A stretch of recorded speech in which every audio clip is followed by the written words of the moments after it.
ओम शांति। आज 6 फरवरी 2022 की अव्यक्त रूप से चले हुए प्यारे बाबा की मधुर महावाक्य। ओरिजिनल डेट है 6 जनवरी 90 का। वाणी का सार है होली हंस की परिभाषा।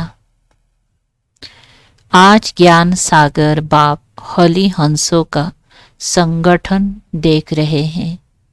होली हंस अर्थात स्वच्छता और विशेषता वाली आत्माएं।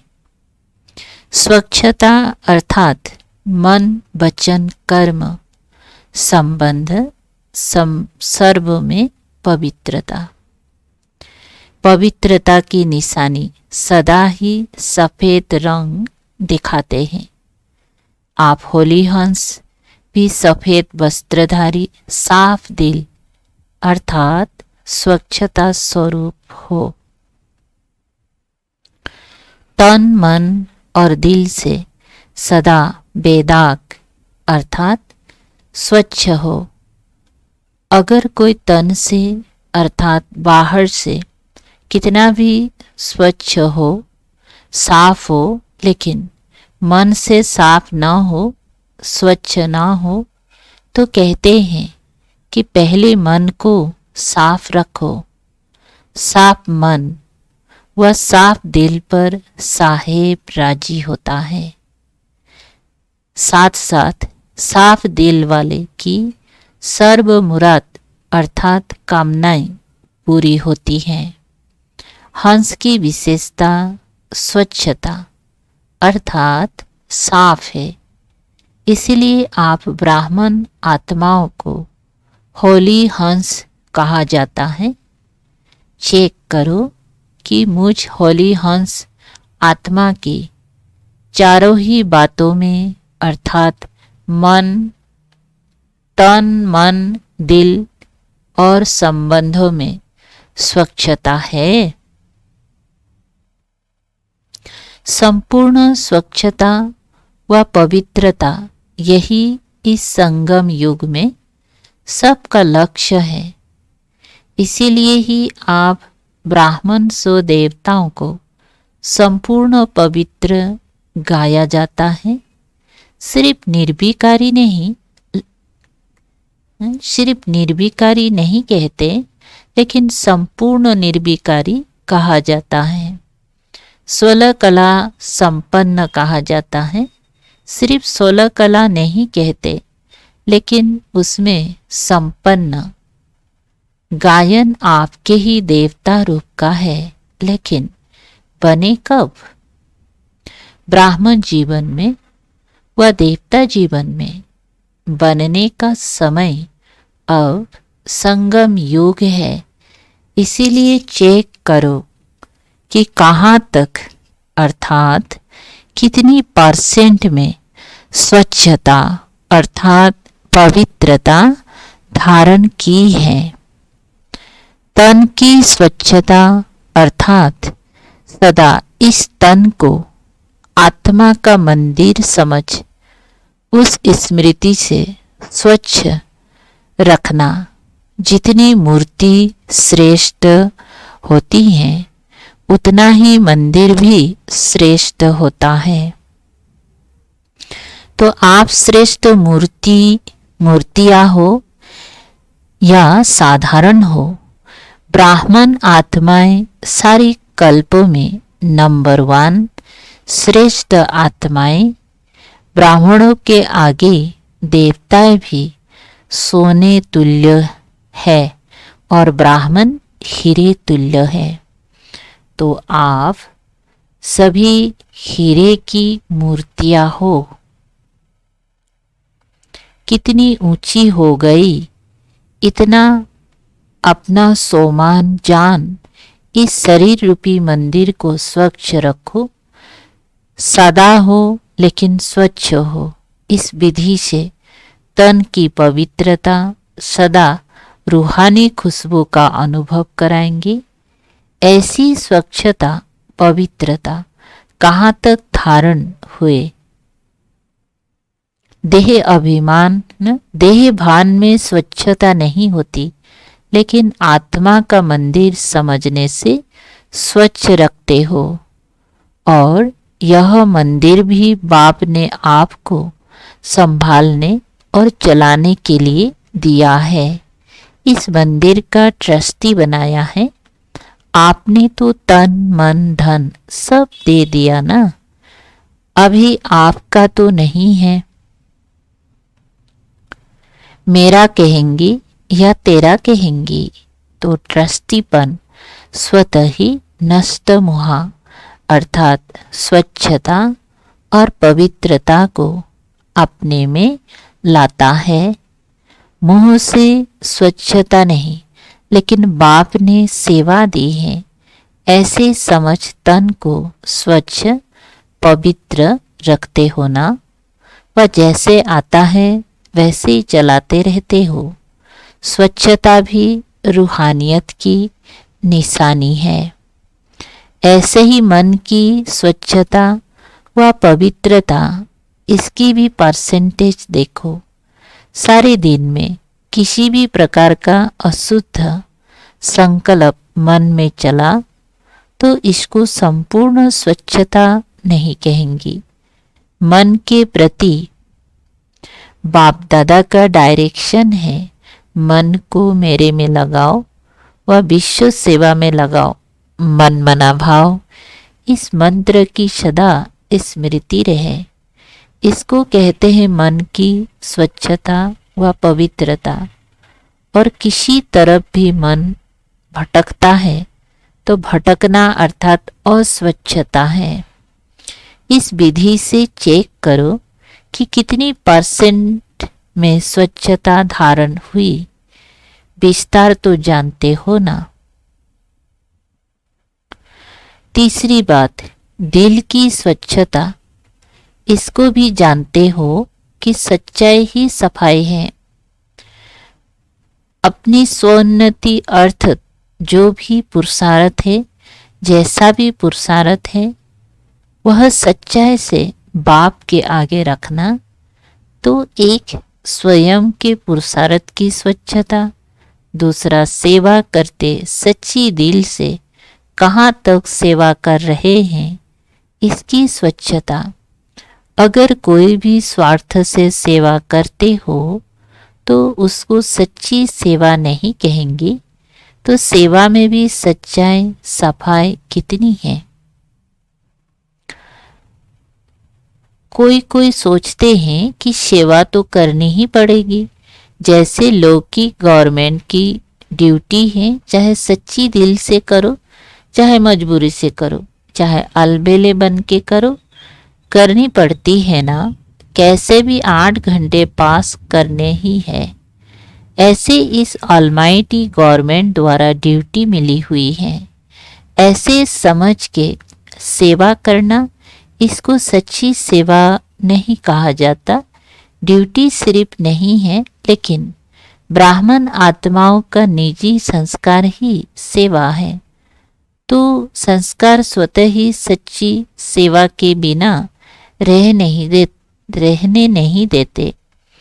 तो ऐसे चेक करो कि सच्ची दिल से अर्थात ब्राह्मण जीवन की स्वतः संस्कार से कितनी परसेंट की सेवा की। इतनी मेले कर लिए, इतनी कोर्स करा लिए, लेकिन स्वच्छता और पवित्रता की परसेंट कितनी रही। ड्यूटी नहीं है, लेकिन निजी संस्कार है, स्वधर्म है, स्वकर्म है। चौथी बात, संबंध में स्वच्छता। इसका सार रूप में विशेष यह चेक करो कि संतुष्टता रूपी स्वच्छता कितनी परसेंट में है। सारे दिन में भिन्न भिन्न वैरायटी आत्माओं से संबंध होता है। 3 प्रकार के संबंध में आते हो। एक ब्राह्मण परिवार के, दूसरा आए हुए जिज्ञासु आत्माओं के, तीसरा लौकिक परिवार के। तीनों ही संबंध में सारे दिन में स्वयं की संतुष्टता और संबंध में आने वाली दूसरी आत्माओं की संतुष्टता की परसेंटेज कितनी रही। संतुष्टता की निशानी स्वयं भी मन से हल्के और खुश रहेंगी और दूसरे भी खुश होंगी।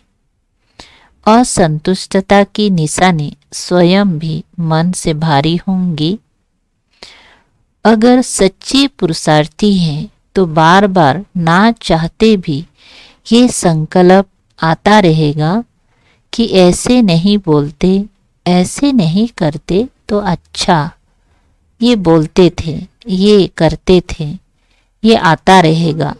अलबेले पुरुषार्थी को यह भी नहीं आएगा तो ये बोझ खुश रहने नहीं देगा, हल्का रहने नहीं देगा। संबंध की स्वच्छता अर्थात संतुष्टता, यही संबंध की सच्चाई और सफाई है। इसलिए आप कहते हो सच तो बिठो नच, अर्थात सच्चा सदा खुशी में नाचता रहेगा। तो सुना होली हंस की परिभाषा। अगर सत्यता की स्वच्छता नहीं है तो हंस हो लेकिन होली हंस नहीं हो। तो चेक करो संपन्न और संपूर्ण का जो गायन है वो कहाँ तक बने हैं। अगर ड्रामा अनुसार आज भी इस शरीर का हिसाब समाप्त हो जाए तो कितनी परसेंटेज में पास होंगी। वह ड्रामा को कहेंगी थोड़ा समय ठहरो, ये तो सोचकर नहीं बैठे हो कि छोटे छोटे तो जाने वाले हैं ही नहीं। एवरेडी का अर्थ क्या है? समय का इंतजार तो नहीं करते कि अभी 10-11 बरस तो है, बहुत करके 2000 का हिसाब सोचते हैं। लेकिन सृष्टि के विनाश की बात अलग है, अपने को एवरेडी रखना अलग बात है। इसीलिए उससे नहीं मिलाना। भिन्न भिन्न आत्माओं का भिन्न भिन्न पार्ट है। इसलिए ये नहीं सोचो कि मेरा एडवांस पार्टी में तो नहीं है या मेरा तो विनाश के बाद भी पार्ट है। कोई आत्माओं का है लेकिन मैं एवरेडी रहूं, नहीं तो अलबेलापन का अंश प्रकट हो जाएगा। एवरेडी रहो, फिर चाहे 20 बरस जिंदा रहो, कोई हर्जा नहीं, लेकिन ऐसे आधार पर नहीं रहना। इसको कहते हैं होली हंस। ज्ञान सागर के कंठे पर आए होना तो आज होली हंस की स्वच्छता सुनाई, फिर विशेषता सुनाएंगे। टीचर्स को चेक करना आता है ना। टीचर्स को विशेष समर्पित होने का भाग्य मिला हुआ है। चाहे प्रवृत्ति वाले भी मन से समर्पित है, फिर भी टीचर्स का विशेष भाग्य है। काम ही याद और सेवा का है। चाहे खाना बनाती या कपड़े धुलाई करती, वो भी यज्ञ सेवा है। वो भी अलौकिक जीवन प्रति सेवा करती हो। प्रवृत्ति वालों को दोनों तरफ निभाना पड़ता है। आपको तो एक ही काम है ना, डबल तो नहीं है। जो सच्चाई और सफाई से बाप और सेवा में सदा लगे रहते हैं, उन्हें कोई और मेहनत करने की आवश्यकता नहीं पड़ती है। सुनाया था कि योग्य टीचर का भंडारा और भंडारी सदा भरपूर रहेगा। फिक्र नहीं करना पड़ेगा अगला मास कैसे चलेगा, मेला कैसे होगा। सेवा के साथ साथ साधन स्वतः प्राप्त होंगे। रूहानी आकर्षण सेवा और सेवा केंद्र स्वतः ही बढ़ाती रहती है। जब ज्यादा सोचते हो कि जिज्ञासु क्यों नहीं बढ़ते, ठहरते क्यों नहीं, चले क्यों जाते हैं, तो जिज्ञासु नहीं ठहरते। युग युक्त होकर रूहानियत से आह्वान करते हो तो जिज्ञासु स्वतः ही बढ़ते हैं। ऐसे होता है ना। तो मन सदा हल्का रखो, किसी प्रकार का बोझ नहीं रहे। किसी भी प्रकार का बोझ है, चाहे अपना, चाहे सेवा का, चाहे सेवा साथियों का, तो उड़ने नहीं देगा।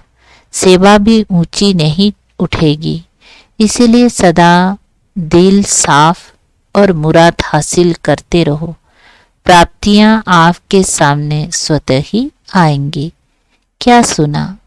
सर्व रूहानी प्राप्तियां है ही ब्राह्मणों के लिए, तो कहाँ जाएंगी? अधिकार ही आप लोगों का है, अधिकार कोई छीन नहीं सकता। अच्छा, सर्व हंसों को, चारों ओर के सच्ची साहेब को राजी करने वाले, सच्ची दिल वाली श्रेष्ठ आत्माओं को, सदा स्वयं को एवरेडी रखने वाले नंबर 1 बच्चों को, सदा अपने को गायन योग्य, संपूर्ण और संपन्न बनाने वाले बाप के समीप बच्चों को, सदा अपनी को अमूल्य हीरे तुल्य अनुभव करने वाले अनुभवी आत्माओं को बाप दादा का याद प्यार और नमस्ते। ऐसे बनाने वाले बाप दादा को भी याद प्यार, गुड मॉर्निंग और नमस्ते। नमस्ते, शुक्रिया बाबा, थैंक यू बाबा। अच्छा, महाराष्ट्र ग्रुप से अव्यक्त बाप दादा की मुलाकात। सदा खुशहाल रहते हो। खुशहाल अर्थात भरपूर, संपन्न। खुशहाली स्वयं को भी प्रिय, औरों को भी प्रिय लगती है। जहाँ खुशहाली नहीं होती उसे कांटों का जंगल कहते हैं। तो आप सब की जीवन खुशहाल बन गई है। और चाल कौन सी हो गई? उड़ती कला वाली फरिश्तों की चाल हो गई। तो हाल भी अच्छा और चाल भी अच्छी। दुनिया वाले मिलते हैं तो हाल चाल पूछते हैं ना, तो आपका क्या हाल चाल है? हाल है खुशहाल और चाल है फरिश्तों की चाल। दोनों ही अच्छे हैं ना। खुशहाली में कोई कांटे नहीं आएंगे। पहले कांटों की जंगल में जीवन थी, अभी बदल गई। अभी फूलों की खुशहाली में आ गए। सदा जीवन में दिव्य गुणों की फूलों की फुलवाड़ी लगी हुई है। दिव्य गुणों की गुलदस्ते का चित्र बनाते हैं ना। वह दिव्य गुणों का गुलदस्ता कौन सा है? आप हो ना, या दूसरे कोई है? कांटों का कभी गुलदस्ता नहीं बनता, फूलों का गुलदस्ता बनता है। सिर्फ पत्ते ही होंगी तो भी कहेंगे गुलदस्ता ठीक नहीं है। तो आप स्वयं दिव्य गुणों का गुलदस्ता अर्थात खुशहाल हो गए। जो भी आपके संपर्क में आएगा उसे दिव्य गुणों के फूलों की खुशबू आती रहेगी और खुशहाली देख कर के खुश होंगी, शक्ति का भी अनुभव करेंगी।